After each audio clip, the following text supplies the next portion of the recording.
એવું ન થાય, ધ્યાન રાખજો. ચલો ફટાફટ અમુક તો જો બેટા પ્રશ્ન જ છે બરાબર. ફટાફટ આજે બીજું ચેપ્ટર પૂરું કરવું જો, કારણ કે સોમવારે એની એક્ઝામ છે અને આપણે સોમવારે એમટીપી નું હજી એક વાક્ય આપણે ડિસ્કસ કરવાનું રહી ગયું, એ પછી થિયરી અને એસટીડી, અને મંગળવારે પૂરું થશે બરોબર. ચોથું ચેપ્ટર મંગળવારે પૂરું થશે. મંગળવારે બપોર પછી ચોથા ચેપ્ટર નો નીટ સ્ટાર્ટ કરશે. ચલો, ગર્ભસ્થાપન દરમિયાન ગર્ભકોષ્ઠ કોથળી જો લખ્યું છે બ્લાસ્ટોસિસ, એ ગર્ભાશયના કયા સ્તરમાં ખૂંપે?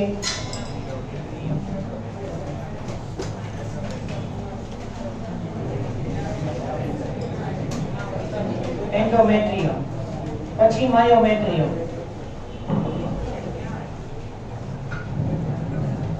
ચલો 111 સુધી છે, હજી 100 એમસીક્યુ જેવું છે.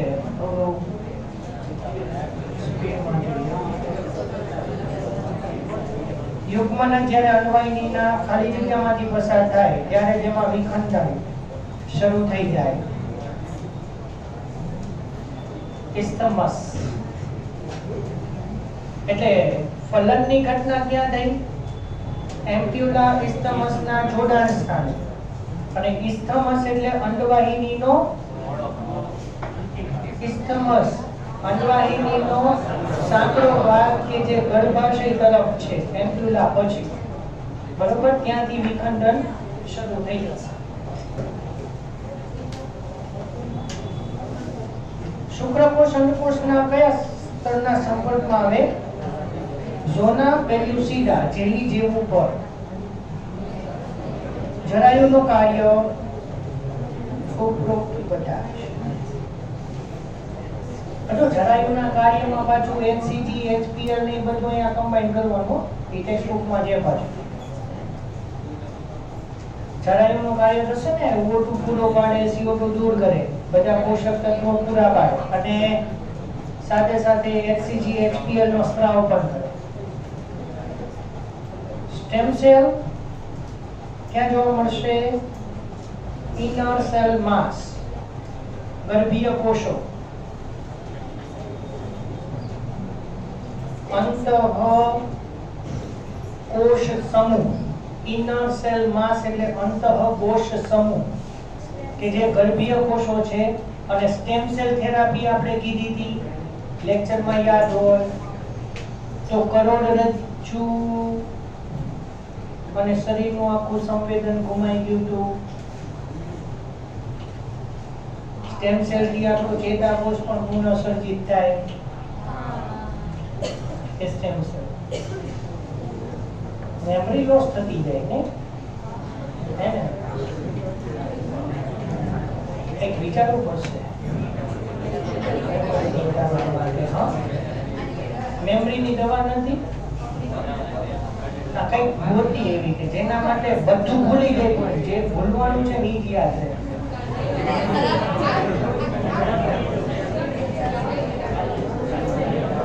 ભૂલવાનું છે ને યાદ રાખો ને, એટલે યાદ રાખેલું ભૂલાય, એટલે જે ભૂલવું છે ને એ યાદ નો રહે.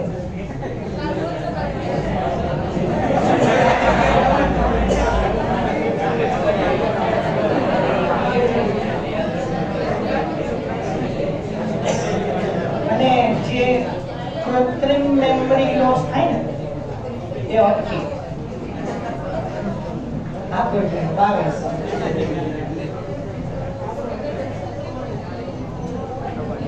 સ્ટેથોસ્કોપની મદદથી હૃદયના ધબકારા સાંભળી શકાય.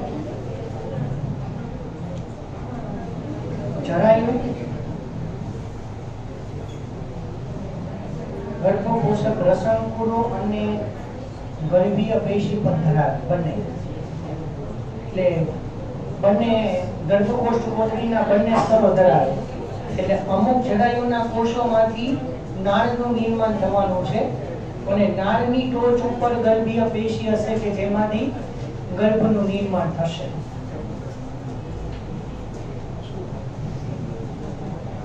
ચોવીસ गर्भावधि काल 25 ए અને બી બંને 26 ऑक्सीटोसिन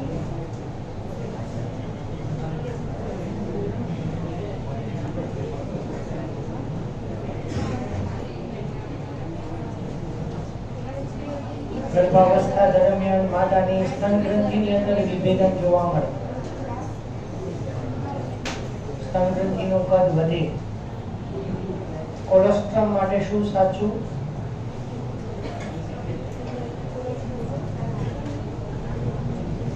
એન્ટીબોડી ધરાવે કયું IgA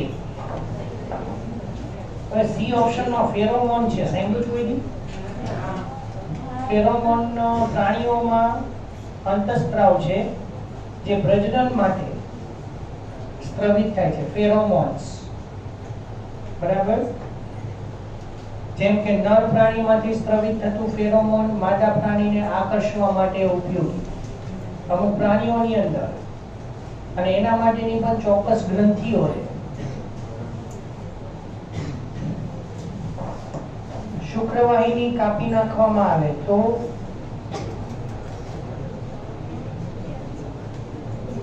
વીર્યમાં શુક્રકોષો હોતા નથી અધિવૃષણ નલિકા દૂર કરી દેવામાં આવે તો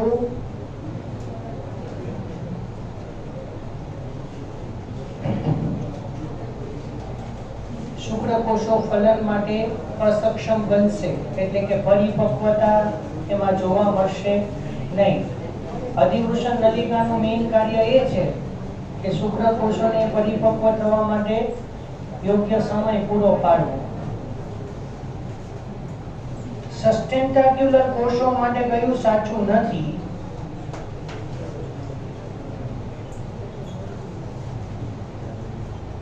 સસ્ટેન્ટાક્યુલર કોષો એ શુક્રપિંડની અંદર કે જે સર્ટોલી કોષો બનાવશે બરાબર અને લેડિંગના કોષો પણ એમાં વિભેદન કરશે સસ્ટેન્ટાક્યુલર કોષો શુક્રપિંડમાં છે એસ્ટ્રોજનમાંથી ટેસ્ટોસ્ટેરોન બનાવે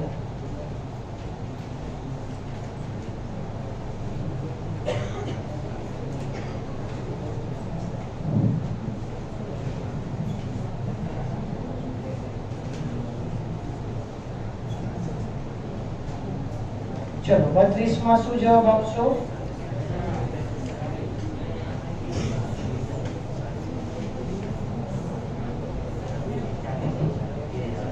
દૈહિક રંગસૂત્રની સંખ્યા 40 તો શુક્રોત્પાદક નલિકાના અલગ અલગ કોષમાં એ કઈ રીતે જવાબ છે 40 અને 20 તો એમાં જો જનન અધિચ્છદ કોષ પછી સર્ટોલી કોષ લેડિગનો કોષ એ બધામાં 40 એ 40 પણ શુક્રોત્પાદક નલિકાની અંદર જે પ્રશુક્રકોષ બન્યા કે દ્વિતીય પૂર્વ શુક્રકોષ બન્યા એટલે એને તમારે શુક્રકોષ જનન સાથે સરખાવવાનું થશે શુક્રોત્પાદક નલિકાની અંદર આખું શુક્રકોષ જનનની પ્રક્રિયા થતી હોય એટલે એમાં જનન કોષો માતૃ શુક્રકોષો અથવા તો આદિ શુક્રકોષ પ્રાથમિક પૂર્વ શુક્રકોષ સર્ટોલી કોષ લેડિગનો કોષ આ બધાની અંદર 40 રંગસૂત્ર જ્યારે દ્વિતીય પૂર્વ શુક્રકોષ પ્રશુક્રકોષ અને પરિપક્વ શુક્રકોષ પડે જ ખબર આ બધાની અંદર રંગસૂત્રની સંખ્યા 20 એટલે તમને શુક્રોત્પાદક નલિકાની અંદર ઘણા બધા કોષો હોય જુદા જુદા એટલે તમને 40 અને 20 જવાબ આવ્યો હા બાકી શુક્રોત્પાદક નલિકાની અંદર જો ચોક્કસ કોષમાં તો તમને તો ખ્યાલ જ છે કે કેટલા રંગસૂત્ર આવે કારણ કે એકકીય અને દ્વિકીય પરિસ્થિતિ ક્યાં ક્યાં છે તમને ખબર છે જો કે આપણે શુક્રકોષ જનન અને અંડકોષ જનન બેની અંદર આપણે આખું ભણી ગયા છે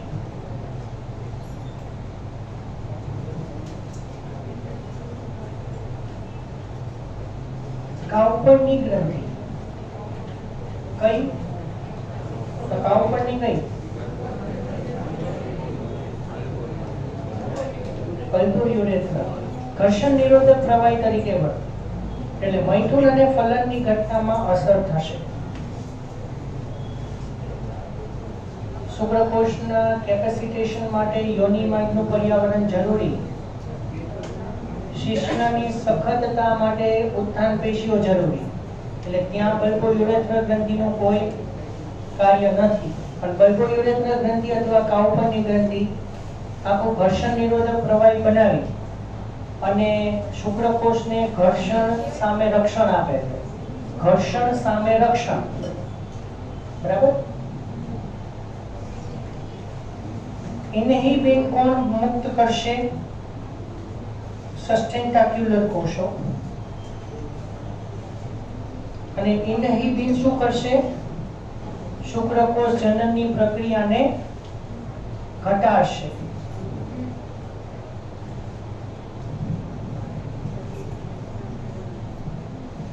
ચલો 35મો શીખવાયો છે.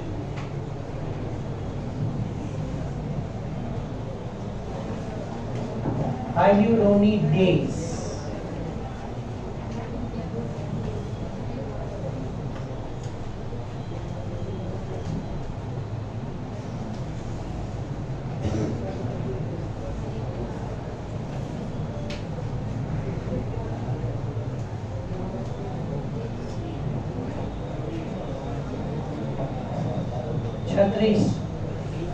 D.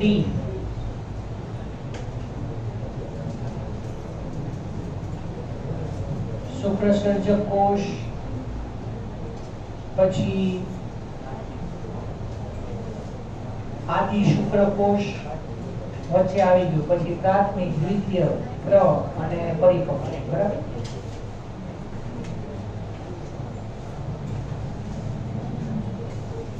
હાયલ્યુરોનિક એસિડ એ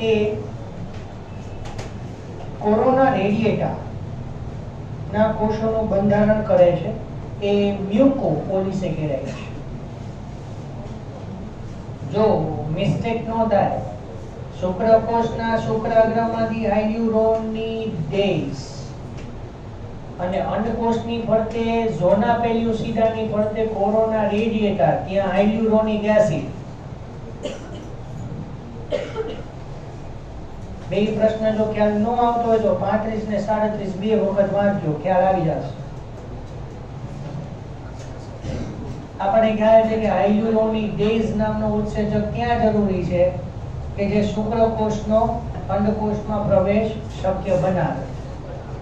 પણ એને પહેલા કોરોના રેડિયેટા કોષોમાંથી પસાર થવાનું છે, એટલે હાયલ્યુરોનિક એસિડ વાળા આવરણમાંથી એને પસાર થવાનું છે.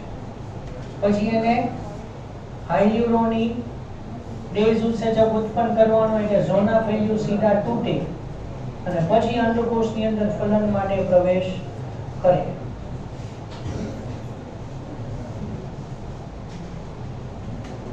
ચારસો શુક્રકોષોનું નિર્માણ કરવું છે તો કેટલા દ્વિતીય પૂર્વ શુક્રકોષો જોશે? 200. કારણ કે એક દ્વિતીય શુક્રકોષમાંથી બે શુક્રકોષનું નિર્માણ થાય. 800 નો કીધા તો 400 નું અડધું પૂછ્યું છે. હા, ઊંધા થઈ તો હા, ઉત્પન્ન થાય તો 800. પણ દ્વિતીય ની બદલે પ્રાથમિક કરી નાખી તો 100 જ આવે.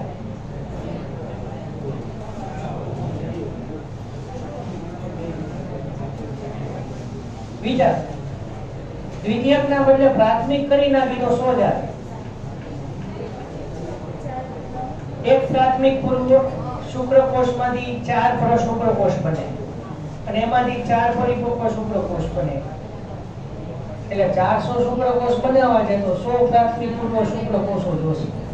એટલે અહીંયા પછી ગોખી નો નાખતા કે દ્વિતીયમાં 200 તો 200 જ જવાબ આવે, પણ પ્રાથમિક કરી નાખે તો 100 જવાબ આવે, કારણ કે 100 ઓપ્શન છે અંદર.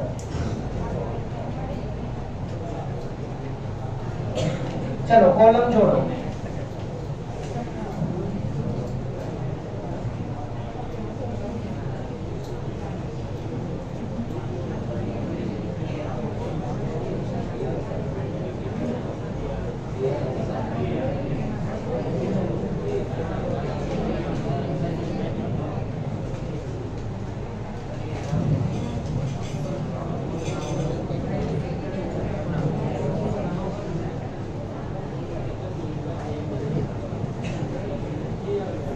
1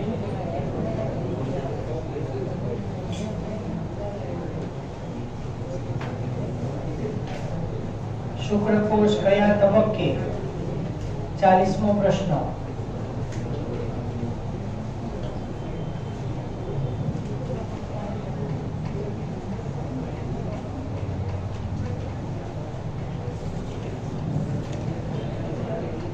પરિપક્વતા માટે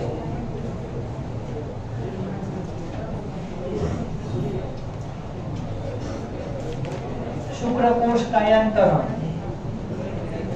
અને એને શું કહેવાય? સ્પર્મિયોજેનેસિસ.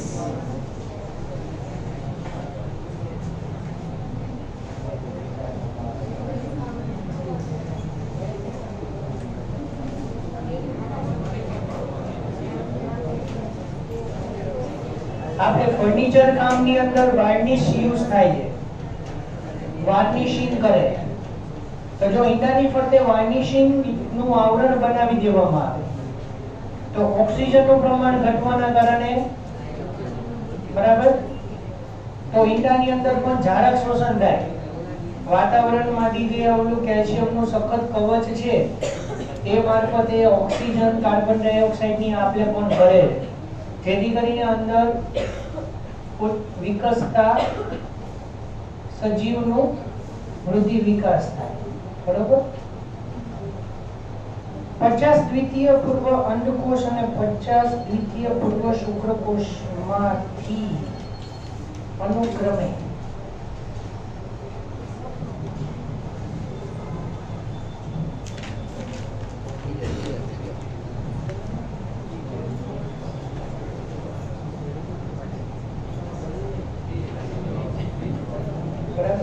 પડી ખબર?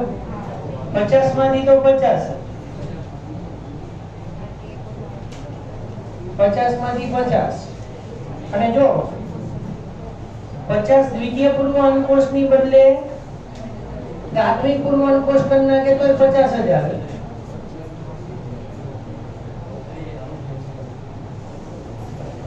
જો બેયમાં પ્રાથમિક કરી નાખે ને તો 50,200 આવે.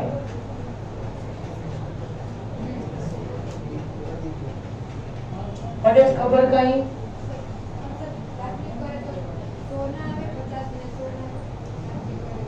એક દ્વિતીય પૂર્વ અંડકોષ અને પ્રથમ ધ્રુવકાય તો એક જ બનશે ને. એકમાંથી એક પ્રાથમિક પૂર્વ અંડકોષમાંથી એક જ દ્વિતીય પૂર્વ અંડકોષ અને એક જ અંડકોષ. દ્વિતીયકનું પ્રાથમિક કરો તો ફેર કઈ નહીં પડે, 50 ના 50 જ રહેશે. શુક્રકોષની અંદર દ્વિતીયનો પ્રાથમિક કરો તો 50 માંથી 4 ગણા 200, એટલે એમાં જવાબ આવે A, પણ અત્યારે જવાબ આવે B. પડે જ કઈ ખબર? Good morning. જાગજો.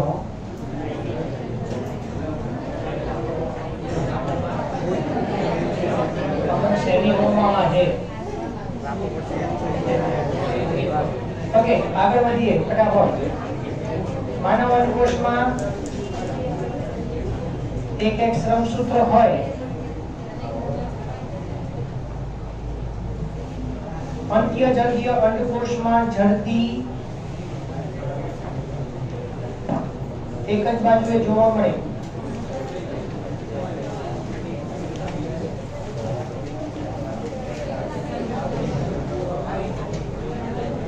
જડતીની આસપાસ પરિઘીય કોષરસ ધરાવતો મધ્યજંઘીય.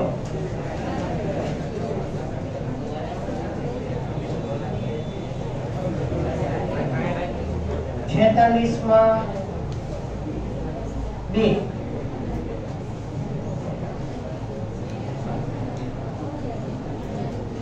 આવી ગયું. કોષ કેન્દ્રમાંથી ધ્રુવકાય ને બહાર ધકેલવાની ક્રિયા શુક્રકોષના પ્રવેશ પછી અને ફલનની ઘટના પહેલા. કાલે જ MCQ આવી ગયું.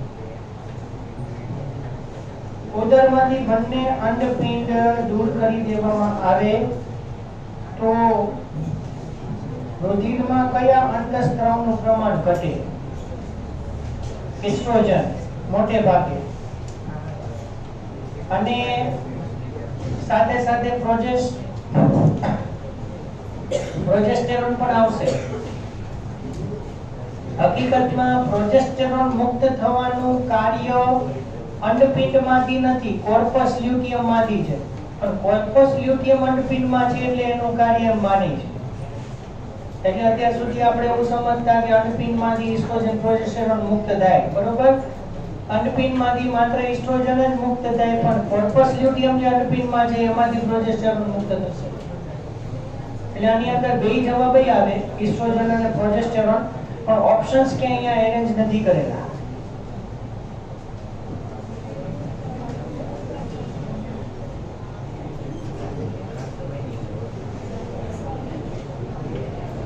વર્ષીય સ્ત્રીમાં દ્વિતીય પૂર્વ અંડકોશ એજ ગમે તે રાખે, બરાબર? આંકડો ગમે તે લખ્યો, એમાં અંડકોશ દ્વિતીય પૂર્વ અંડકોશ સ્વરૂપે મુક્ત થશે.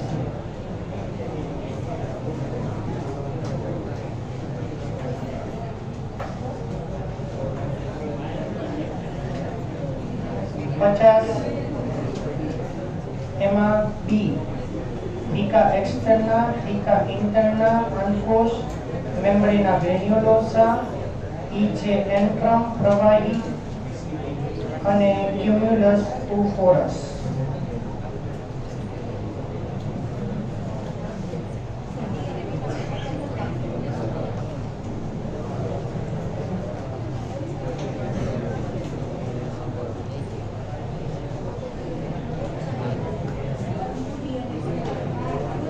मासिक चक्रना तबक्काओ वृद्धि तबक्को, स्रावी तबक्को અને માસિક સ્રાવ તબક્કો.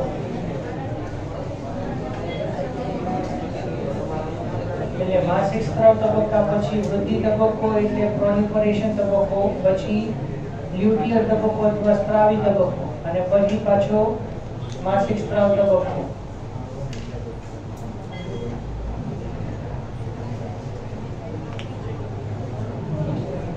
मासिक चक्र 35 દિવસનો હોય તો જોખમી સમયગાળો કયો? જોખમી સમયગાળો એટલે ફર્ટિલિટી પીરિયડ 16 થી 24. અંડપતન પછી પુટિકાને કોર્પસ લ્યુટિયમ કહેવાય. અંડપતન ક્યારે જોવા મળે? વૃદ્ધિ તબક્કાના અંતે. अच्छा, બે શબ્દ, વૃદ્ધિ તબક્કાના અંતે અથવા પુટિકીય કે સ્રાવી તબક્કાની શરૂઆતમાં. ઓકે, એટલે એક જ જવાબ ગોખવો નહીં.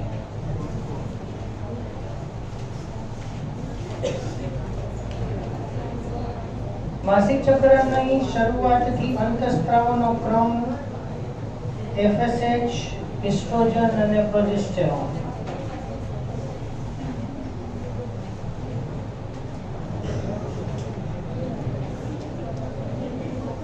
અંડપતન દરમિયાન 2 અને 3 બંને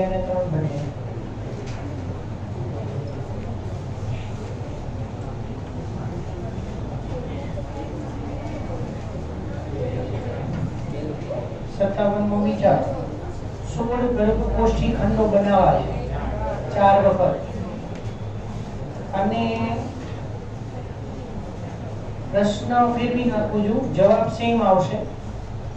16 ગર્ભકોષ્ઠી ખંડો બનાવવા માટે કેટલા દિવસની જરૂરિયાત રહે? બરાબર.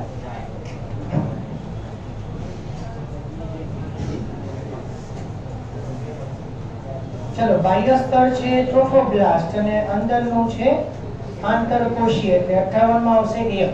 ક્લિયર? ગર્ભકોષ્ઠ કોથળીની વાત છે. વિખંડન દરમિયાન શું સાચું નથી?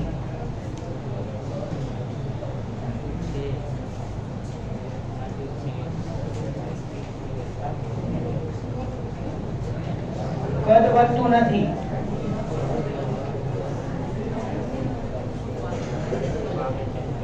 સોરી, વિખંડન દરમિયાન શું સાચું છે? કદ વધતું નથી.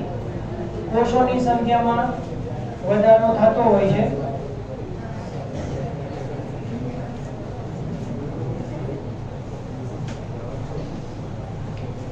જલ્દીનું પ્રમાણ કોને અસર કરશે? વિખંડનની પદ્ધતિ. જલ્દી વધુ તો વિખંડન ધીમું, જલ્દી ઓછી તો વિખંડન ઝડપી.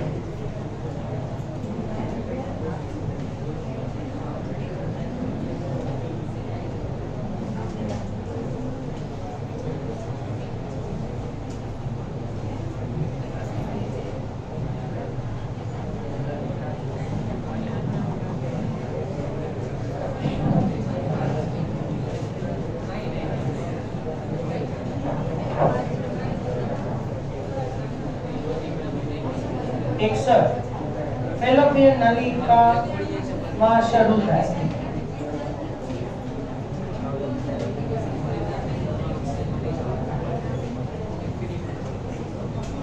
વિખંડન માટે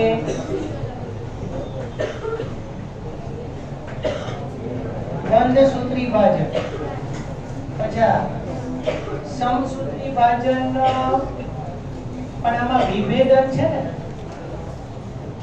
તો સમ વિભાજન અથવા સમસૂત્રી વિભાજન એટલે શું? કોષોની સંખ્યામાં 2 ગણો વધારો થાવો. પણ અહીંયા વિભેદન જોવા મળે છે. એટલે અમુક ટાઈમે સમભાજનના અંતે વિભેદન અને વિભેદિત કોષોમાં સમભાજન. બરાબર, એને બંધ સમભાજન કહેવાય.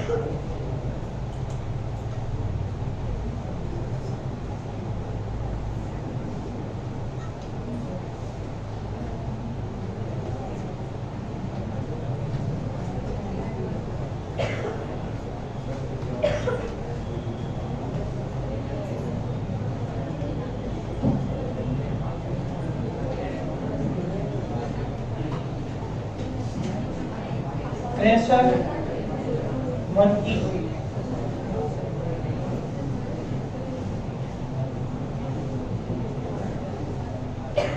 ગર્ભકોષ્ઠ છિદ્ર આર્કેન્ટેરોનનું છિદ્ર છે કે જ્યાંથી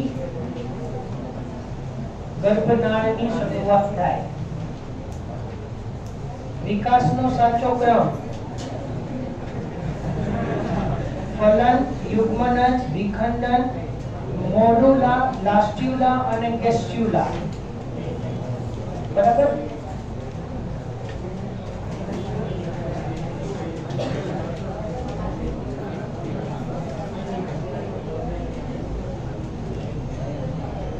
આ ધ્યાન રાખજો. સમમૂલક અંગો માટે અસંગત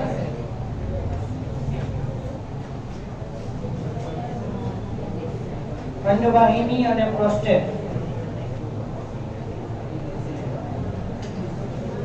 સમમૂલક એટલે કાર્ય સદૃશ્ય, એટલે રચના જુદી જુદી, કાર્ય એક જ. બરાબર. અને બીજું આવે રચના સદૃશ્ય.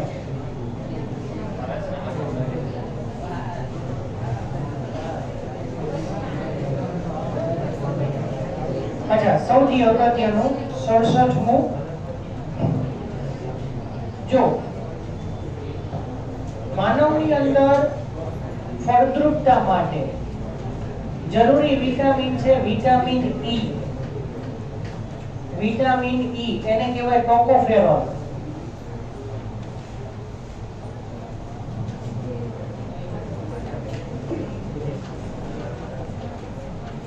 એને કહેવાય એન્ટી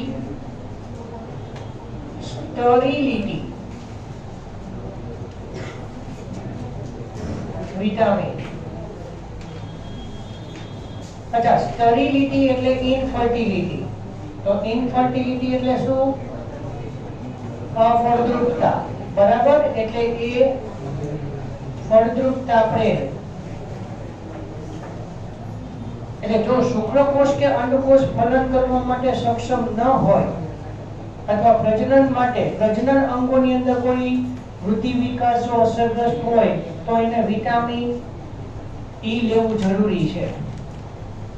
બરાબર. તો વિટામિન ઈ ને એન્ટી સ્ટરીલિટી અથવા એન્ટી ઇનફર્ટિલિટી વિટામિન કહેવાય કે જે વંધ્યતા દૂર કરે. એટલે આની અંદર આવશે વિટામિન ઈ. 0 ડિગ્રી સેલ્સિયસ તાપમાને શુક્રકોષ હંગામી ધોરણે નિષ્ક્રિય થઈ જશે. એટલે શુક્રકોષને લાંબો સમય સાચવી રાખવા માટે તમે બીજા ચેપ્ટરમાં ભણશો. આપણે પ્રવાહી નાઇટ્રોજનમાં -196 ડિગ્રી સેલ્સિયસ તાપમાન આપણે જનીનોને લાંબો સમય સાચવી શકીએ. અને જનીનોને સાચવવા માટે જેમ જનીન બેંક, હા બાયોલોજીની અંદર ઘણી બધી બેંક્સ અવેલેબલ છે. જનીન બેંક જનીનોને સાચવી રખાય એમાં -196 ડિગ્રી સેલ્સિયસ તાપમાને પ્રવાહી નાઇટ્રોજન ઓલરેડી ઠંડુ હો. હા લિક્વિડ નાઇટ્રોજન ભરેલું ટેન્ક હોય ને એના ટેન્કમાંથી બહાર પાણીના ટીપા પડતા હોય બરાબર, એ ઓલરેડી ઠંડુ અને એમાં -196 ડિગ્રી સેલ્સિયસ તાપમાન રાખવાનું. એટલે લાંબા સમય સુધી એ કોષને જે છે એ જ પરિસ્થિતિમાં જાળવી શકાય. અને શુક્રકોષ, અંડકોષ, ગર્ભ, હવે ગર્ભ બેંક પણ અવેલેબલ છે બરાબર. તૈયાર કરેલા ગર્ભને ખીચવીને લાંબા સમય માટે રાખી શકાય. અને ગર્ભના કયા કયા લક્ષણો છે એનું એની સાથે લિસ્ટિંગ હોય. જે પ્રમાણેનો ગર્ભ લક્ષણો પ્રમાણે ઈચ્છિત હોય એ ગર્ભ પછી પસંદ કરવામાં આવે.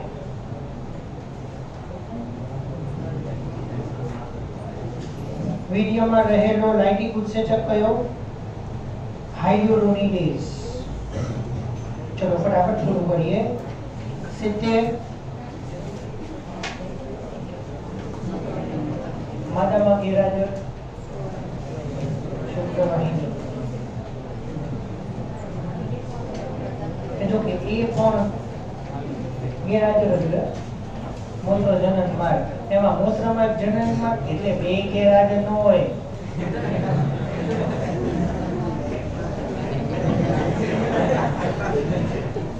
માતામાં મૂત્ર જનન માર્ગ અલગ અલગ.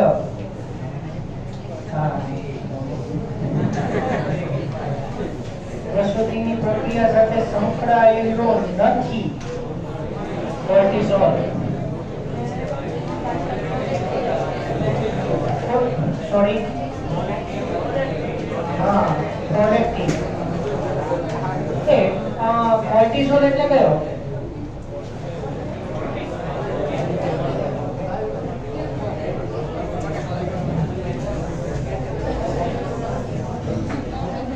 કોર્ટિસોલ ગ્લુકોકોર્ટિકોઇડ. મિનરલોકોર્ટિકોઇડ ને આલ્ડોસ્ટેરોન કહેવાય. કોર્ટિકોઇડ એટલે ગ્લુકોકોર્ટિકોઇડ, મિનરલોકોર્ટિકોઇડ એ બધા એડ્રીનલ બાહ્યક વાળી વાત. માતામાં ગૌણ જાતીય લક્ષણોને પ્રેરવા માટે એસ્ટ્રોજન વારંવાર પુનઃસર્જન પામે એન્ડોમેટ્રિયમ.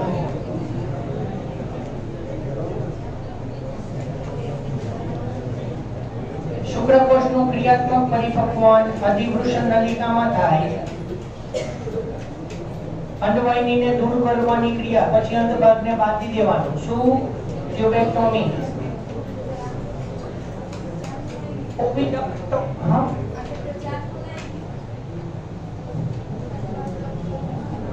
કાપી નાખીશું.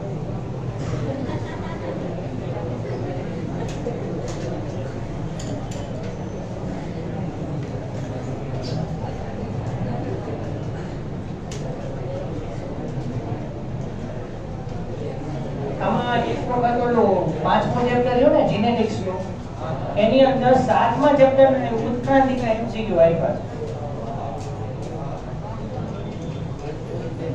એટલે સમજી લેવાનું.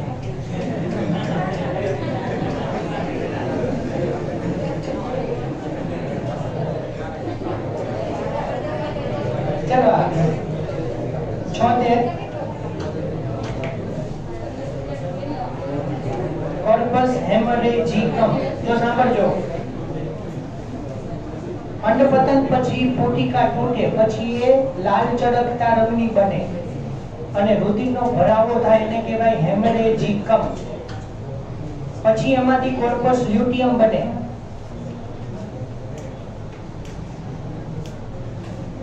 સસ્તનમાં એસ્ટ્રોજન ગ્રાફેન પુટિકાના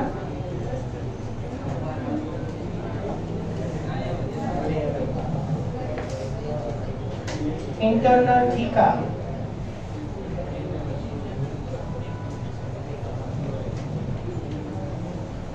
ઓર્કિડેક્ટોમી બહુ જ મસ્ત. શુક્રપિંડોને દૂર કરવામાં આવે એને ઓર્કિડેક્ટોમી કહેવાય અને અંડપિંડને દૂર કરવામાં આવે શસ્ત્રક્રિયા કરીને. આખી શુક્રપિંડ જ કાઢી નાખવાની. શુક્રપિંડને દૂર કરવાની ક્રિયા એને કહેવાય ઓર્કિડેક્ટોમી અને અંડપિંડને દૂર કરવાની ક્રિયા ઓફેરેક્ટોમી.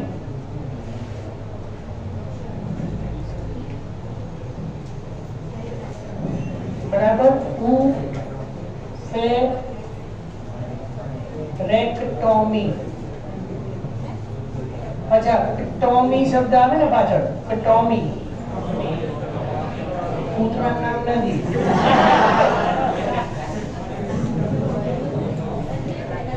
ટોમી એટલે સર્જરી દ્વારા દૂર કરવાની ક્રિયા. હિસ્ટેરેક્ટોમી યાદ આવતું હોય, બરાબર. કોલિસિસ્ટેક્ટોમી પિત્તાશય દૂર કરવામાં આવે, કોલિસિસ્ટેક્ટોમી. ટોન્સિલેક્ટોમી, હા એવા ટોમી નામના શબ્દ છે તે ઘરના નથી બનાવ્યા. ચલો હવે એક કામ કરો, હવે થોડોક જ ટાઈમ છે, 79 થી 111 સુધી કઈ ડાઉટ હોય તો કોઈ પ્રશ્નમાં તો પૂછી લો. કોઈ શબ્દ કોઈ એમસીક્યુ ન સમજાતો હોય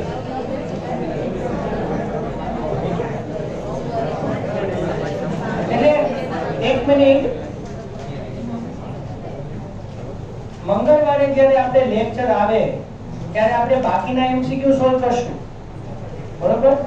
પણ સોમવાર પૂરતી તૈયારી કરવા માટે તમે કોઈ આગળના એમસીક્યુ જોયા હોય તો એની અંદર કોઈ ડાઉટ હોય તો એ ટેમ્પરરી અત્યારે પૂછી લો, એટલે સોમવાર પૂરતું સોલ્યુશન થઈ જાય. મંગળવારે પછી હું અહીંયાથી આગળ કન્ટિન્યુ કરીશ અને એ પૂરું થઈ જશે પછી આપણે ચોથા ચેપ્ટરમાં આગળ જશું, બરોબર.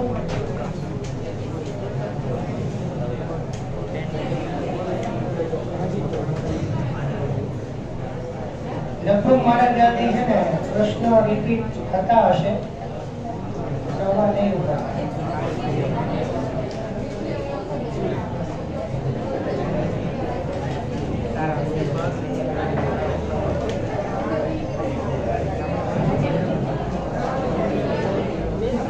પંચ્યાસીમો પ્રશ્ન જો,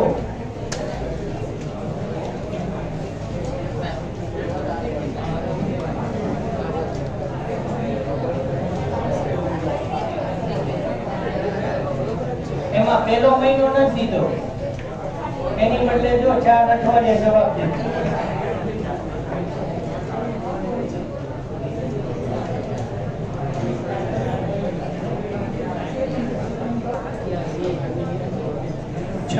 સૌથી અગત્ય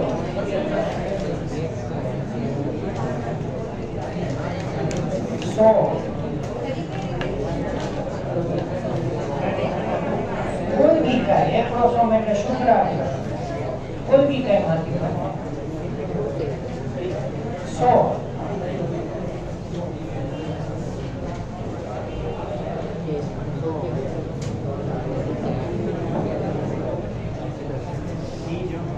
એક ફલિત અંડકોશમાંથી 2 બ્લાસ્ટોમિયસ બને,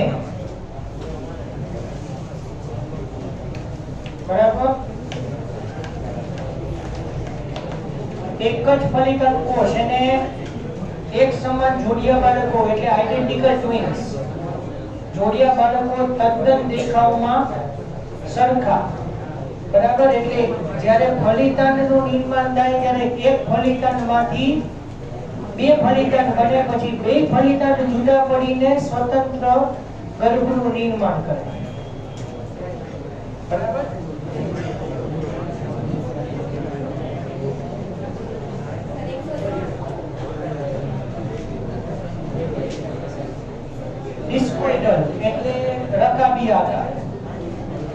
જરાયુના આકાર પ્રમાણે. ડિફ્યુઝ એટલે જરાયુ વિઘટન થતો જાય છે. ડિફ્યુઝ નો મતલબ વિઘટન થતું જવું. ઝોનરી એટલે અમુક જ જગ્યાએ જરાયુ જોવા મળે, અમુક જ ભાગમાં. અને કોટિલેડનરી એટલે બીજપત્ર યુક્ત. બીજપત્રને કોટિલેડન કહેવાય. આપણે બીજપત્રને ભ્રૂણકોષ આવે ને, ભ્રૂણકોષને એન્ડોસ્પર્મ કહેવાય અને બીજપત્રને કોટિલેડન કહેવાય. એટલે કોટિલેડનરી એટલે બીજપત્ર યુક્ત.